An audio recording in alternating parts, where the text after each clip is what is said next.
Good morning. Welcome to Beck's Lutheran Church Maskless sermon for the fourth Sunday of Pentecost 2021. I'm glad to have whoever is able to watch this and use this, and I hope that it's of some help to you and use to you. We are still working on how we're going to be recording the full service and get good sound so that people can use it and hear it. So in the meantime, I'm going to continue to do this, which should allow for closed captioning as well as a clearer version of my voice that I think has better sound than what we got with the GoPro when we recorded last Sunday. The only announcement that I have this week is that yesterday was the memorial service for Gideon Helton, and I hope that all the people who see this and hear this will continue to remember the family and friends of Gideon in their prayers as they deal with this very difficult of times. Our worship service this morning begins with the gospel reading from the fourth chapter of the Gospel of Mark. When evening had come, Jesus said to the disciples, "Let us go across to the other side." And leaving the crowd behind, they took him with them in the boat just as he was. Other boats were with him. A great windstorm arose, and the waves beat into the boat so that the boat was already being swamped. But he was in the stern, asleep on the cushion. And they woke him up and said to him, "Teacher, don't you care that we're perishing?" He woke up and rebuked the wind and said to the sea, "Peace, be still." Then the wind ceased, and there was a dead calm. He said to them, "Why are you afraid? Have you still no faith?" And they were filled with great awe and said to one another, "Who is this then, that even the wind and the sea obey him?" The Gospel of the Lord.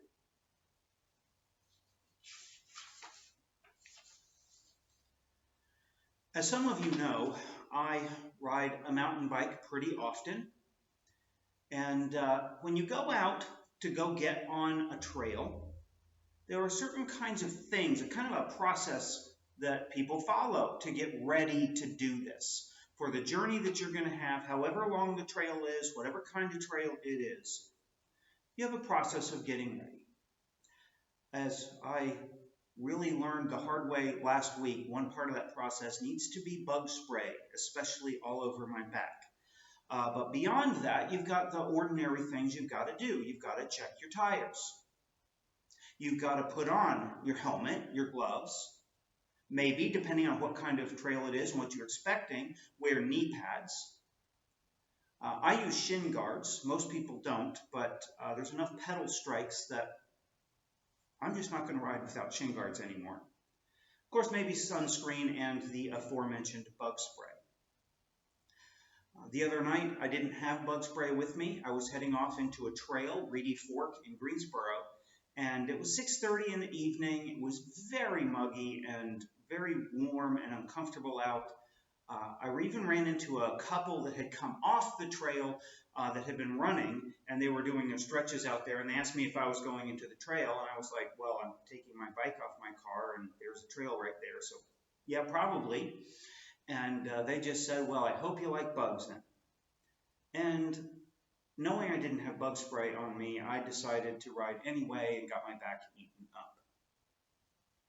Well, anytime you take any kind of journey, anytime you're heading out on some event that's going to take a while, you usually want to be prepared.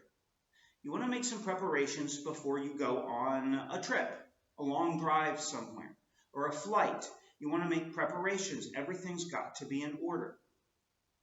For a long time, I remember my parents used to like to take the car in before they were going to go on some kind of a trip, get the oil changed maybe, check the tires, check other stuff, and make whatever preparations were appropriate so that we're less likely to run into trouble once we headed out. For a flight, we might need to make sure that we have our IDs. We might need to make sure that we have time for security and the lines that we're going to have to be in. a passport if you're going somewhere that requires that, maybe some Dramamine if you require that. And of course, these days that might actually include things like vaccination cards and masks. Likely you want to prepare your house too for while you're going to be away. You get someone to watch it. Maybe bring your mail in. Maybe turn your lights on and off periodically to kind of make it look like somebody's home. Take care of any pets that you might have. Journeys require preparation. And there's always an element of risk to any journey. And we know that we can't prepare for everything.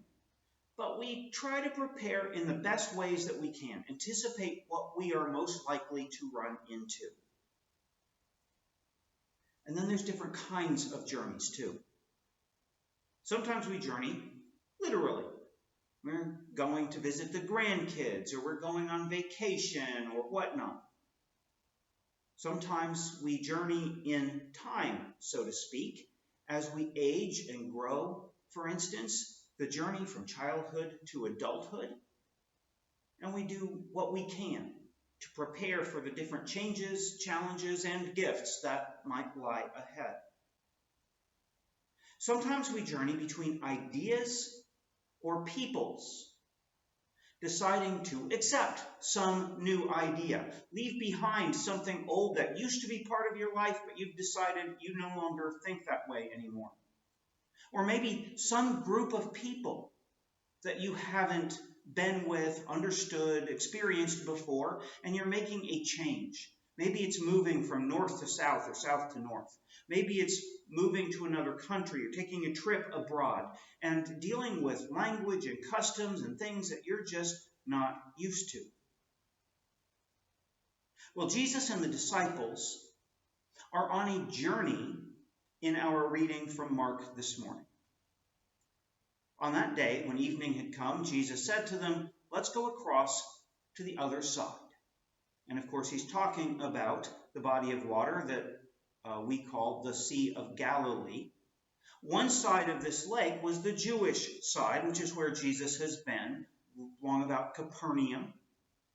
And where he was heading was the Gentile side. These are two very different groups, more so in Jesus' day than our own day. Neither group, the Jews or the Gentiles, were really quite sure what to make of the other. Jews typically limited their interactions with Gentiles.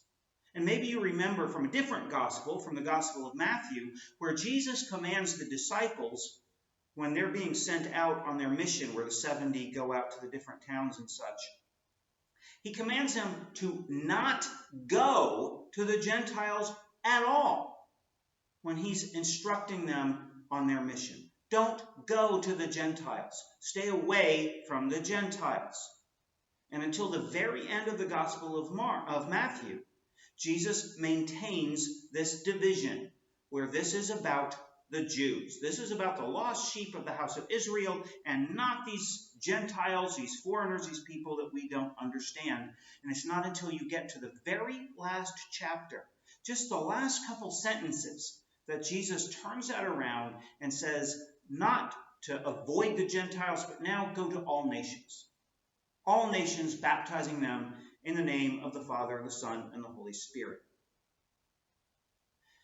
And then sometime after Jesus' lifetime, the early Christians, they were all Jews, all of them. Just look at this boat. The disciples are all Jews. Jesus is a Jew. They're all Jews. Those crowds that he's been teaching parables to, that he's been talking to and healing, those are all Jews. And so the early Christians weren't at all sure that Gentiles could become Christians at all unless they first converted officially to Judaism, and then they could actually be Christian. So that was one of the earliest debates and arguments within the history of the church. So crossing the Sea of Galilee isn't just a nice trip on the summer day. This isn't just you deciding to head out on the boat and maybe fish, but maybe just enjoy the waves and the sun and all that. This is not just yet another fishing expedition for some of these professional fisher people. It's a trip from one people to another. And we'll see Jesus' arrival on the other side in our next gospel lesson, but not today. But even such metaphorical journeys as journeys between peoples, they aren't easy and they aren't safe. We're all on our own journeys, all of us. Some we share with others, some are more or less individual for us. And as we go along, we all face risk and we face challenge at some point or another along the way. So maybe we wonder as we watch Jesus and the disciples set out and push off from shore, what journeys are we on right now? What challenges do we face right now? What risks are there that we're taking by even being on this journey in the first place? And what storms do we face? Storms crop up on journeys like this, so not always with literal wind and rain. Jesus and the disciples, they run into a violent storm. It's just like the one in the psalm that was assigned for this week, and you can check that out for yourself later. It's in Psalm 107, which many scholars might suggest was an inspiration for this gospel story. But the disciples are out there, the storm picks up, the wind gets violent, the waves are rising, the disciples are terrified, they don't know what to do. Even the fishers among them who are used to being out specifically on that body of water, those people are also just dumbstruck by the whole thing. Finally, after the boat is already starting to take on water, they think to wake Jesus up from his nap in the back of the boat. They cry out to him, "Don't you even care? Hey, we're dying here." And then, as you all know, Jesus stills the storm, just like in the psalm. The disciples are amazed, and then Jesus is just frustrated with them. And then they arrive on the Gentile shore on the far side. And that's their storm, one of the sudden and violent storms on the Sea of Galilee that it is well known for. But what are your storms? What threatens you? What frightens you? What angers you? What gets the winds blowing for you on your journey? What threatens to sink your boat?